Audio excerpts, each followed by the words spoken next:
வணக்கம். அஸ்ட்ரோவேலின் நல்ல நேரம் நிகழ்ச்சியின் சார்பாக அத்துணை சப்ஸ்கிரைபர்களையும் எல்லா அன்பு உள்ளங்களையும் எனது நண்பர்களையும் வருக வருக என வரவேற்பதில் பெருமகிழ்ச்சி கொள்கிறேன். வக்ரதுண்ட மகாகாய சூரிய கோடி சமப்பிரபக அவிக்னம் குருமே தேவ சர்வகாரியேஷு சர்வதா. தென்னாட்டுடைய சிவனே போற்றி, என் நாட்டவர்க்கும் இறைவா போற்றி.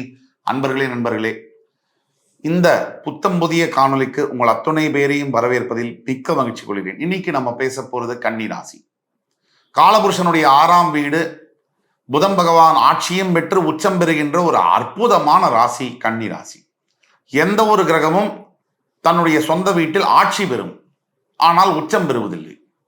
இந்த சிறப்பு புதனுக்கு மட்டும் கன்னியில் ஏற்படுகிறது. அப்படிப்பட்ட கன்னி ராசி ராகு பகவானுக்கு ராஜயோகத்தை தரக்கூடிய ஒரு இடம். மேஷ, ரிஷப, கடக, கன்னி, மகர ராகுன்னு சொல்றாங்க. இந்த 5 ராகுவிலையுமே கன்னி ராகு அத்துணை விசேஷம் பெற்றவர். ஒருவருக்கு ராகு பகவான் கன்னியிலிருந்து திசையை நடத்துவாரேயானால் பிச்சைக்காரரும் கூட பெருமாளாகக்கூடியது என்பது ரொம்ப எளிதாக சீம்லஸா நடக்கும்னு சொல்லுவாங்க. அப்படிப்பட்ட கன்னி ராசி இங்க உத்திராடம், ஹஸ்தம், சித்திரை போன்ற 3 நட்சத்திரங்கள், சூரிய சந்திர செவ்வாயுடைய நட்சத்திரங்கள் வந்திருக்கு. இதில் உத்திராடம் என்பது 2ஆம் பாதத்தில் தொடங்கி 2, 3, 4 பாதங்கள் முடிய, ஹஸ்த நட்சத்திரம் முழுமையான 4 பாதங்கள் பதிய, இந்த சித்திரை நட்சத்திரம் மற்றும் உடைப்பட்ட நட்சத்திரமாக 2 பாதங்கள் 1-2 பாதங்கள் வந்து கன்னிராசியில அடங்கும். இந்த கன்னிராசி அன்பர்கள், இந்த பகுதி என்ன, இந்த வீடியோ என்னன்னு பார்த்தோம்னா, ஆண்டவன் எழுதிய விதி 12 ராசிகளுக்கும் என்ன தலைவிதி என்பதை பற்றி பார்த்துட்டு வரும், விரிவாக பார்த்துட்டு வரும். அந்த வரிசையில மேஷம் முதல் சிம்ம ராசி வரைக்கும் தலைவிதி என்னங்கிறத பார்த்தோம். இன்னைக்கு நம்ம பார்க்க போறது கன்னிராசி. இந்த வீடியோ நீங்க கன்னிராசியாக இருந்தாலும், உங்களுக்கு தெரிஞ்ச ஃப்ரெண்ட்ஸ், ஃபேமிலிஸ் அண்ட் ரிலேட்டிவ்ஸ், நண்பர்கள், குடும்பத்தார்கள், சொந்தக்காரர்கள் யாராவது கன்னிராசியில் இருந்தாலோ இந்த வீடியோ அவர்களுடைய வாழ்க்கையை மாற்றும் என்பதில் எல்லளவும் சந்தேகமில்லை. இதை நீங்க தயவு செய்து ஃபார்வர்ட் பண்ணணும். அவங்களுக்கு இந்த வீடியோ முழுசா பாருங்க. பிடிச்சிருந்ததுன்னா லைக் பண்ணி, கமெண்ட் பண்ணி, மறக்காம சப்ஸ்கிரைப் பண்ணுங்க. இந்த வீடியோ கன்னிராசிக்காரர்கள், என் அன்புமிக்க கன்னிராசி நேயர்களுக்கு ஒரு பொக்கிஷம். கன்னிராசி இந்த வீடியோ எப்படி எடுத்துட்டு போறோம்னா, முதல்ல கன்னிராசிக்காரர்களுடைய குணாதிசயம் point by point, bullet by bullet என்ன அப்படிங்கிறதும், அதுக்கப்புறம் அவர்களுக்கு ஆண்டவன் எழுதிய தலை விதி என்ன, எது நடக்கும், இதுதான் விதி அப்படிங்கிறத பத்தி பேசுவோம். நீங்க எதை எதிர்பார்க்கலாம் அப்படிங்கிறத பத்தி பேசுவோம். அதுக்கப்புறமா கடைசியா இதற்கெல்லாம் தீர்வு இருக்கா, இருந்தால் என்ன, எல்லாத்துக்கும் தீர்வு இல்லை, எதுக்கு தீர்வு இருக்கு, எதுக்கு என்ன செய்ய வேண்டும் என்பதை பத்தி விரிவாக பார்ப்போம். முதலாவதாக கன்னிராசிக்காரர்கள் வந்து ஹைலி நாலேஜபிள் பீப்புள்.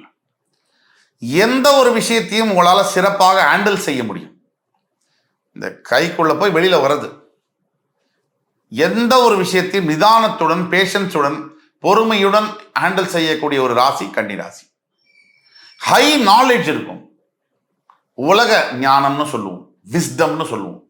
உலகத்தை பற்றிய புரிதல், வாழ்க்கையை பற்றிய புரிதல் ரொம்ப சர்வ சாதாரணமா இருக்கும். ஆனா இந்த புரிதல்னால உங்களுக்கு என்ன பெனிஃபிட் அப்படின்னு பார்க்கும்போது பெரிய 0 தான் போடணும். உங்களால மற்றவர்களுக்கு தான் பெனிஃபிட் இருக்கும். கன்னிராசியில் பிறக்கக்கூடிய 90% பேர் ஸ்காலர்ஸ், குருமார்கள். அவங்கள மாறி ஒரு விஷயத்தை கம்யூனிகேட் பண்ற, எடுத்து சொல்வதற்கு முடியாது. மிகப்பெரிய பேச்சாளர்கள், இந்த உலகத்தில் மிகப்பெரிய தலைவர்கள் கன்னிராசியில் பிறந்தவர்கள். எப்பேற்பட்ட பிரச்சனையையும் ரொம்ப லாபகமா கையாண்டு அதுல வந்து வெற்றியும் காண்பவர்கள் கன்னிராசி அன்பர்கள். அப்படிப்பட்டவர்களை பற்றி தான் குணாதிசயம் அவங்களுக்கு இயற்கையில கடவுள் கொடுத்தது. இதுல 4வது குணாதிசயம் என்னன்னா, 4வது பாயிண்ட், கன்னிராசி அன்பர்களாகிய உங்களுக்கு இதுவும் உண்டு. எல்லாமே தெரியும் எனக்கு அப்படின்னு நம்பிக்கிட்டு சாதாரண விஷயத்துல கோட்டை விடக்கூடிய ஒரு விஷயமும் உண்டு.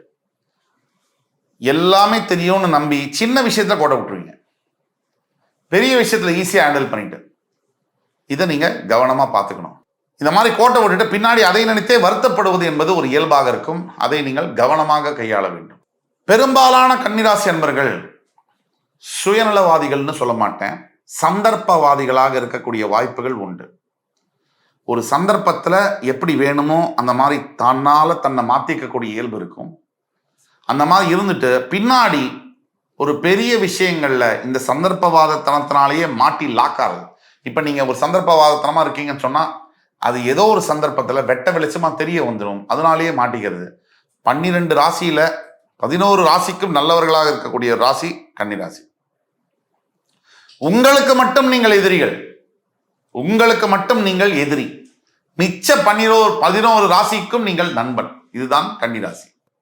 இப்போ கன்னிராசிக்காரர்களுடைய தலைவிதி என்னங்கிறத பத்தி பார்ப்போம். இதுல முதலாவதாக பாயிண்ட் வந்து என்னன்னா, கன்னிராசியில் பிறந்த அத்துணை பேரும் மிகப்பெரிய படிப்பாளிகளா இருப்பாங்க. உலக விவரம் தெரிஞ்சவளை, படிக்கவே மாட்டான் புஸ்தகத்துல, ஆனா மார்க் மட்டும் சூப்பர்னா அந்த பையன் கன்னிராசி தான். இந்த ரோபோட்ல வர ரஜினிகாந்த் மாதிரி டக் டக்குன்னு பெரட்டுவான், போனா மார்க் எடுத்துருவான். ஏன்னா அசால்ட்டா எடுப்பான். இந்த நடைமுறை, இந்த உலகத்துல மெட்டீரியலிஸ்டிக் லைஃப்ல எது சாத்தியம் எது சாத்தியம் இல்லை, எதை செய்யணும் எதை செய்யக்கூடாது, ஒரு விஷயத்த எப்படி பக்குவமா மறைஞ்சிருந்து பொறுத்து அப்படி ஜெயிக்கணும் அப்படிங்கிறதுல கன்னிராசிக்கு முதலிடம். சில பல ராசிகள் இருக்காங்க, பப்பரா பயணம் போய் தோத்துருவாங்க. அந்த மாதிரி இல்லாம கன்னிராசிக்கு எந்த விஷயத்தை எப்படி பக்குவமா கையாளணுங்கிறது அடிப்படை கையில் அப்படியே கைவந்த கலையா இருக்கும்.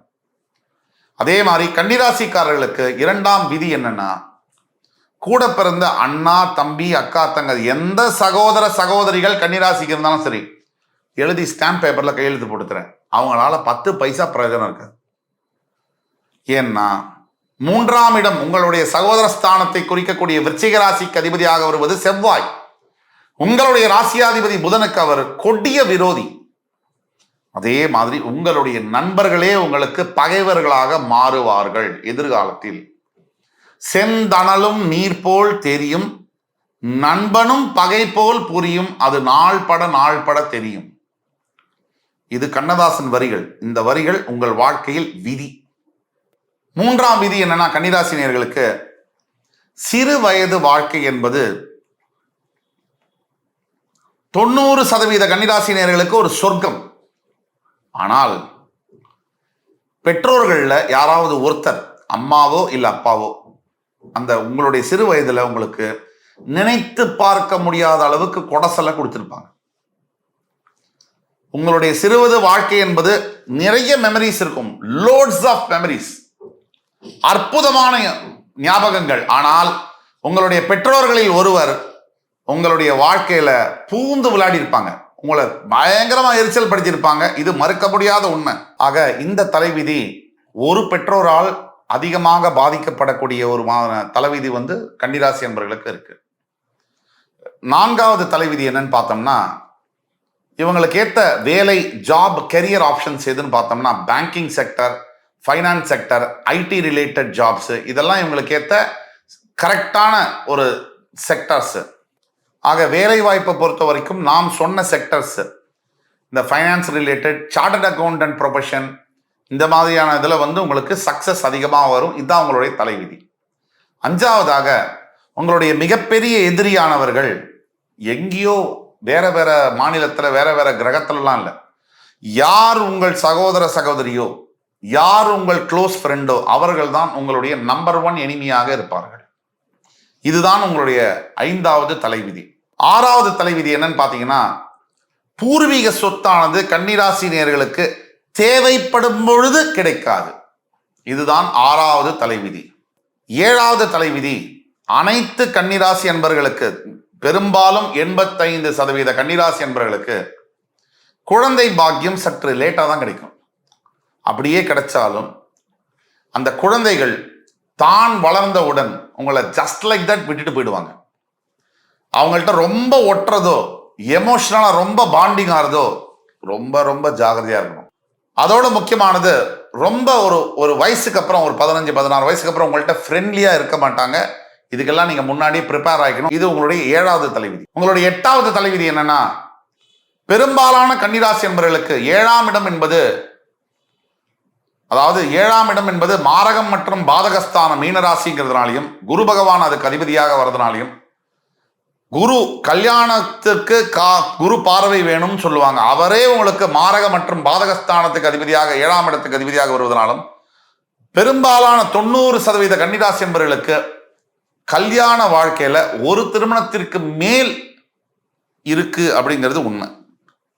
அதுல ஒரு திருமணத்திற்கு மேல் இருக்கக்கூடிய வாழ்க்கையாக இருந்தாலும், முதல் திருமணத்துல சுமூகமா வெளியில வருதுங்கிறதுக்கு நீங்க ரொம்ப கஷ்டப்படணும். இதுவும் அடிப்படையில உண்மை. உங்களுடைய 9ஆம் தலைவிதி என்பது 30லேருந்து 35 வயதுக்குள்ளார கன்னிராசி என்பவர்களுக்கு வாழ்க்கையில் மிகப்பெரிய திருப்பங்கள் நிகழ்ந்திடும். அதை சமாளிக்கணும். மிகப்பெரிய சேலஞ்சஸ் வரும், சோதனைகள் வரும். 30லேருந்து 35 வயதுக்குள்ள அதை சமாளிக்கணும். உங்களுடைய 10ஆம் தலைவிதி என்பது சிறு வயதிலிருந்தே கன்னிராசி என்பவர்களுக்கு ஆன்மீகத்தின் மீதும் ஆண்டவன் மீதும் ஈர்ப்பு அதிகமாக இருக்கும். எதுவுமே எனக்கு வேண்டாம், சின்ன வயசுல இருந்தே நான் துறவரம் போலாமா, சாமியார் ஆகலாமா, இல்ல தெய்வத்தை நாடி செல்லலாமா, பற்றற்ற நிலையை நோக்கி ஒரு ஈர்ப்பு உங்களுக்கு இருக்கும். உங்களுடைய முக்கியமான தலைவிதியில 11ஆம் தலைவிதி, சகோதர சகோதரிகள்கிட்ட எவ்வளவுதான் நீங்க பாண்டிங்கா இருந்தாலும் ஆப்போசிட் சைடு அவங்க கிட்ட இருந்து உங்களுக்கு உண்மையான அன்பு என்பது நிராகரிக்கப்படுகின்றது என்பது உங்களுடைய தலைவிதி ஆகும். நாம இருக்கிறத உள்ளபடி சொல்றோம், உறக்க சொல்கிறோம். இப்ப சொன்னதெல்லாம் 80 முதல் 85% கன்னிராசி என்பவர்களுக்கு பொருந்தும். 15% விதி விலக்குகள், அது விதி ஆகாது. நீங்கள் எதை எதிர்பார்க்கலாம் அடுத்தது அதை பத்தி பேசுவோம், பாயிண்ட் பை பாயிண்ட். முதல் பாயிண்ட், உங்களுடைய வாழ்க்கை துணை உங்களை வெறுப்பதையும் உங்களோட பின்னாடி மறைஞ்சிருந்து விளையாடுவதையும் உங்களை எதிர்ப்பதையும் நீங்கள் எதிர்பார்க்கலாம். இது முதல் பாயிண்ட். எதை எதிர்பார்க்கலாம்? ரொம்ப முக்கியமான வருத்தம் தரக்கூடிய அடுத்த பாயிண்ட், 2வது பாயிண்ட் என்னன்னா, உங்களை பெற்றவங்களே உங்களை புரிஞ்சுக்க மாட்டாங்க. உங்க கூட பிறந்த சகோதர சகோதரிகளே உங்களை சரியாக புரிந்து கொள்வது என்பது ரொம்ப வருத்தமான விஷயம். ஆனாலும் இதை நீங்கள் எதிர்பார்க்க வேண்டும். 3வது எதை எதிர்பார்க்கலாம்? ஏற்கனவே சொன்ன மாதிரி 30லேருந்து 35 வயசுக்குள்ள மிகப்பெரிய சவால்களை எதிர்பார்க்கலாம். இது 3வது, எதை எதிர்பார்க்கலாம். 4வது என்னன்னா, வாழ்க்கை உங்களுக்கு சுலபமாக மற்றவர்களுக்கு தெரியும். உங்களுடைய வாழ்க்கை எப்பா எவ்வளோ ஈஸியா இருக்குப்பா அப்படின்னு மற்றவங்க உங்கள்கிட்ட சொல்லுவாங்க.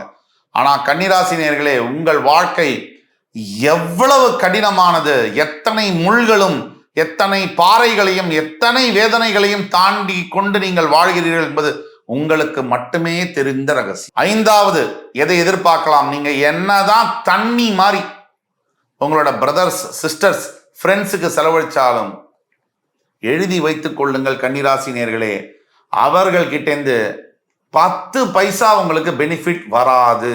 இப்ப தீர்வுகள் என்னங்கிறத பத்தி பார்ப்போம். முதலாவதாக நீங்கள் உங்களை கவனிச்சுக்கணும். மற்றவர்களை கவனிப்பதை விட உங்க மேல நீங்க கவனம் செலுத்த வேண்டும். இதுதான் ஃபர்ஸ்ட் தீர்வு. 2வது, தஞ்சை மாவட்டத்தில் இருக்கக்கூடிய திருவெங்காடு ஸ்தலம் புதன் ஸ்தலத்திற்கு சென்று செவ்வாய்க்கிழமை இரவு தங்கி புதன்கிழமை காலம்பர திருவெங்காட்டில் இருக்கக்கூடிய புதன் பகவானுக்கு அபிஷேகம் செய்து வருவது என்பது கண்டிப்பாக வருஷத்திற்கு at least once in a year நீங்க செய்யணும். 3வது, கொஞ்சம் விசாலமா யோசிக்கணும். லாங் ரன்ல நீங்க உங்களை பத்தி கொஞ்சம் யோசிக்கணும். உங்களுடைய ஃபியூச்சரை பத்தியும் நீங்க கணக்கில் எடுத்துக்கணும். அந்த மாதிரி யோசிக்கும் போது மற்றவர்களை டோட்டலாகவும் அவாய்ட் பண்ணக்கூடாது, டோட்டலாகவும் அவங்கள தலை மேல தூக்கி வச்சுட்டும் ஆடக்கூடாது. 4வது தீர்வு, எப்பவுமே உங்க வாழ்க்கையில மிகப்பெரிய குழப்பங்கள் வரும்போது சிம்பிள் சொல்யூஷன்ஸை நாடுங்க. மிகப்பெரிய பிக் ரெமெடிஸ் தேவையில்லை. பெரிய பிரச்சனைகளுக்கு கூட சிம்பிள் சொல்யூஷன்ஸ், ரொம்ப சுலபமான தீர்வுகள் என்பது உங்களுக்கு உண்டு. அது வசப்படும். அதை நீங்கள் தான் நாடி செல்ல வேண்டும். 5வது மிகப்பெரிய தீர்வு, யாரையும் நீங்கள் நம்புவதற்கு முன்னால் ஒரு தடவைக்கு 3 தடவை யோசிச்சு அவங்கள நம்புங்க. Don't trust anyone, or at least think thrice even before you trust anyone. இதுதான் அன்பு கூர்ந்த கன்னிராசி நேயர்களே. இப்ப நாம சொன்ன உங்களுடைய குணாதிசயங்கள், ஆண்டவன் எழுதிய தலைவிதி என்ன, நீங்க எதை எதிர்பார்க்கலாம், அதற்கு என்ன தீர்வுங்கிறத பத்தி விரிவாக பேசணும். அடுத்து வரக்கூடிய காணொலியில் இதைவிட இன்னும் சிறப்புமிக்க தகவலுடன் உங்களை மறுபடி சந்திக்கும் வரை உங்களிடமிருந்து விடைபெறுவது உங்கள் சுபாஷ் பாலகிருஷ்ணன். நன்றி, வணக்கம், வாழ்க வளமுடன்.